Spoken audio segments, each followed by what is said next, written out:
Hello, Matthew Garnett here with In Layman's Terms, and I'm going to bring you kind of a different sort of promo video for the podcast and whatnot. Here we're going to call it Truck Driver's Guide to the Galaxy, and just kind of introduce what we're going to be talking about in the podcast this week. As some of you might have noticed, we are doing these live stream long-form interviews with folks, and hopefully you're getting a lot out of those, and those are enlightening. I think it's definitely a lot more fun for me to engage some of these folks, you know, in that format than to listen to me blah blah blah the entire time. So that's a good time. This week we're going to have the abridged version of Lex Luthor fame from Twitter. We'll have that out this week. Also, we're going to be live streaming with Joy Pullman of the Federalist, so that should be really interesting. And yeah, so we'll get to all that, and we'll talk about what we're going to be, what Lex and I talked about, and kind of preview what I'm going to talk about with Joy. But before we get to all that, you all should know I'm a truck driver, and as you can see, I've got the cameras up here, and I'm going to show you some really intense city driving here. We are in Toronto, Canada right now, and as you can see, Toronto always has traffic. It's 1:40 in the middle of the day, and you wonder where all these people are going. Well, it's just the fact that Canadians don't know how to build roads in major cities. They essentially have one major highway going through Canada, and that is it. It's not like, Chicago or New York or LA even, where they've got highways going all over the place. No, they've got one highway going through Toronto, essentially. And that's it. And so that's why everybody's out here. And so this is kind of what you deal with. And so when you're driving in traffic like this, you see everybody's being pretty friendly here. There's just nothing for it. I think everybody pretty much understands that, changing lanes. See, like this guy's doing up here, all that's doing is slowing down the traffic. He may need to be maybe need to get off that exit. See, these guys are trying to get off the exit. But you'll notice not a lot of people are moving around. What you want to do is get in a lane that's one of the travel lanes. So if you're over here in the far left-hand lane, that's what they call the passing lane. These two lanes are travel lanes. That's the exit lane. Okay. So these people are going to be getting off this exit, and really, if you can, you have the opportunity. See, I've got an opportunity here. I've got an opening right in front of a truck that's behind me to get in the travel lane. You just want to get in the travel lane and stay there. It's going to speed up. It's going to slow down. It's going to go back and forth. And that's what you want to try to do. You don't want to try to move lanes all the time, because that's really just you're going to be part of the problem and not part of the solution. And when you're driving in this heavy city traffic like this, you just want everybody to play nice. That's really what you want to do. Just everybody play nice. I got to get over here so I can get off this exit. I got to get over here so I can, sit in the travel lane. And then, if you're in thick traffic, just don't change lanes, right? Just don't do it. But if you're moving like this a little bit, see, I can technically get over in the passing lane if I wanted to, but since I'm a truck in Canada, they want us in these two lanes, so fine. So I'm just going to sit here. But if you were a car, you could get over in the passing lane increase. But from there on, just stick with your lane, because that's really what ultimately slows down traffic. Because if somebody has to get in heavy traffic, somebody else has to slow down, and then that creates a chain reaction. All right. So you just want to play nice, be polite. Traffic is frustrating. I get it. I understand. But you weaving around all over the traffic, trying to get around it, you're not going to accomplish anything, especially in a place like Toronto. And as you can see, there's not a lot of that going on. Everybody knows, look, this is the deal. And you just accept it. All right? So that's the other thing. When you're out driving around, especially when you're in an unfamiliar place, I find it very, very helpful to pay attention to the traffic patterns, because pretty much, if you're somewhere unfamiliar, just look around at how everybody else is driving. Toronto, generally speaking, is pretty chill. Everybody's very, yes, we've got places to go, but we understand how this works, and we're just all going to play nice. It's not too bad, generally. My experience. You might have had other experiences in Toronto if you've been there. But other places like Chicago, Detroit is pretty bad. People tend to drive on the more aggressive side. So while you still want to play nice, you have to drive a little bit aggressive. Otherwise, if you drive intimidated, you're really gonna cause problems. So you just kind of have to measure kind of the attitude of the traffic. That's kind of next level type driving skills. But the big thing is play nice, don't change lanes, get in the lane you want, and stay there. So you notice I'm not moving around a lot. I'm doing fine. Just sit right here. Stuff will loosen up, and you'll be fine. If you need to change lanes in a situation like that, you see my head kind of bobbing back and forth. I want to check my mirrors, and I got to watch my load too. I'm a flatbed truck driver. Got to make sure I'm not dropping steel off on the road and that sort of thing. But you need to keep your eyes forward. That I can't tell you how critical that is, especially in a situation like this. I'm doing almost 60 miles an hour with an 80-foot load. You know, I'm 80,000 pounds. I can't afford to not notice what's going on up ahead of me, because at any given time, that traffic could stop. Now, let me give you a tip about that too. When you're driving through heavy traffic areas, now I'm going to get over because I have the opportunity to. That's the only reason I'm changing lanes here. And I'm just watching, making sure nobody is coming over there. That's another good tip there, before I get to another tip, is when you're changing lanes in heavy traffic, watch that lane change through. Don't just put your signal on, look once, and then get over, and then look ahead like nothing else is going on. You gotta watch that lane change through, make sure nobody's doing anything goofy while you're doing this. You gotta look way ahead. So that's the advantage I have as a trucker. The other thing you should do while you're in traffic, watch truckers. Because I'm looking way ahead. We're way up higher than you are. If I see people braking, I'm gonna start braking. You see my brake lights come on, you know there's probably gonna be traffic stopped up here. So you gotta pay attention to that sort of thing. If you're gonna change lanes, you've got to be able to use your peripheral vision, look in the mirror. I'm still looking at the road here, even though I'm looking over at this mirror. I can still see directly ahead of me. The move generally when you're out on the highway and traffic's normal, you can take a quick glance behind you. But in this situation, you have to be super careful about that, because the traffic can stop on a dime. All right. So there's a little bit of highway or a heavy traffic driving in Toronto. I see the beautiful city of Toronto out here to my right, whatever they call that, the Space Needle. That's pretty cool stuff. And actually for Toronto this time of day, we're moving okay. We'll see how it goes.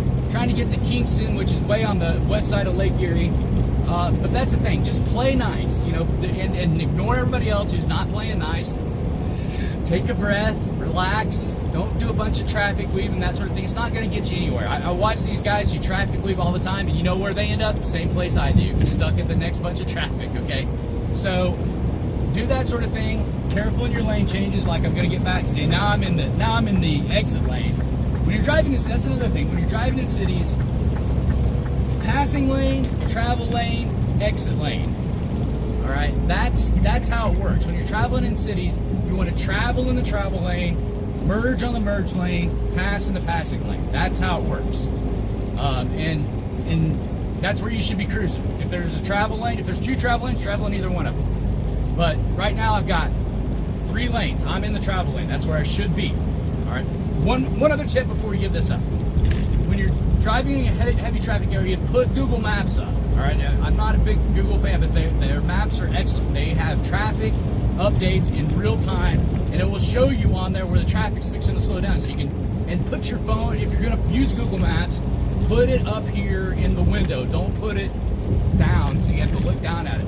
Put it up here so you can see it, and then you can see where the traffic's backing up before it backs up, and then always look way ahead, look way ahead, look way ahead. All right, enough of that nonsense. There's your traffic tip of the week from the Truck Driver's Guide to the Galaxy. All right, so this week we've got Lex on. We covered, we talked about race the entire time. I thought we might talk about Lutheranism. We talked about Lutheranism a little bit, and I think this segment I'm going to play, I really start to talk about, you know, how well Lutherans do with this whole race thing. Lex and I've got our disagreements about things, but one thing we definitely agreed on is that there is systemic racism, but systemic racism isn't what a lot of people think. It's not so much in the prison systems. It's not so much in the economy. Well, it is in a sense. It really stems from Johnson's Great Society.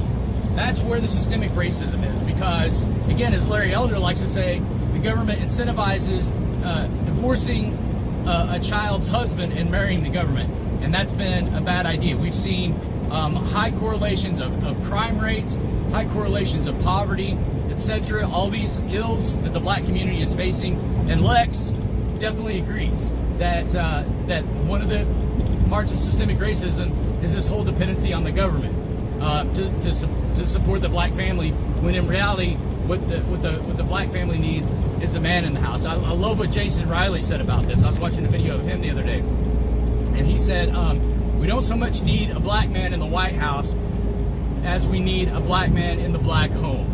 And that is spot on right. Now, how we fix that, I don't think it's going to be a long, arduous process of just trying to, that's, I think, a lot of why I like Jason Riley, is because he's like, hey, he wrote that book, Please Stop Helping Us. Everybody back off. We've got to change some stuff in our culture, or we're not going to see a remedy to this. So I am very much on the side of the big, broad, sweeping, systemic changes, while there might be some that are necessary, aren't going to do the trick. It's going to have to, and that's the thing is, what I think is the biggest shame about all of this is that there's a black man in prison right now who would make a great truck driver. The truck driving industry is missing. We got tons of jobs out here, lucrative jobs you can turn into your own business. I could very easily go out and buy my own truck and start my own business and be very successful and have no problem doing it. And I'm probably going to make that move at some point. And that's the thing is, the truck driving industry needs all these drivers, but some of them are in prison. Some of the best truck drivers probably ever are serving a prison sentence. And we need those guys out here contributing to society. I mean, who knows what kind of talent and what kind of ability has been destroyed because this culture is there. And so I have no doubt that the black community is fully capable of taking care of itself. Us white people don't need to come along and say, hey, let us do this, that, and the other thing for you. They don't need Lyndon Johnson to come along and say, oh, you guys, you're too beat down and downtrodden to take care of yourselves. We'll take care of it for you. No. The black community has always proven itself able to overcome any adversity. They have overcome adversity after adversity after adversity, and a lot of us have never had to face that, and they can do it again. They can do it again. And if we can, then the thing of it is, what I would want if I started my own trucking company, what I need their help. That's what I need. I don't need to help them. I need their help. I need their talent, and that's what I'm missing right now. And so that's a lot of what we talk about with Lex, and I hopefully that will be helpful to you. If you didn't see it on the live stream, again, we'll have more of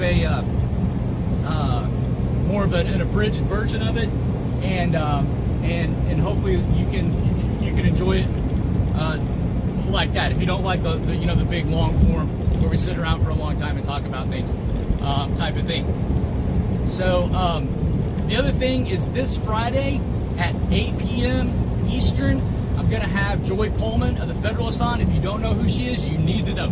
She is a leading thinker on education, and we're going to talk all things education and how that plays into this. We hear about this, it's kind of become a trope, unfortunately, and I think we use it a little too often, where we kind of label everything as this Marxist conspiracy. But there's some crazy stuff going on in education, and we're going to talk to Joy about it this Friday night. I hope you'll join us. We'll be on Facebook Live, and then of course same routine. We'll truncate that down to an abridged version. So if you don't like to sit around for 2 hours and listen to us pontificate about how our evil plans to save the world, as it were, then you can catch us on the truncated version. So so join us for that Friday night. Also, don't forget to go to laymanstermsradio.com or .org and donate to the Well Project. We need $50 from people. That's what we're asking for. I'm also going to start asking for people who have money, you donors, you know who you are, who have given to this, who believe in it, who think it's a good thing, who think it's a bad thing for part of the school curriculum for children is to carry buckets of water from rivers and streams.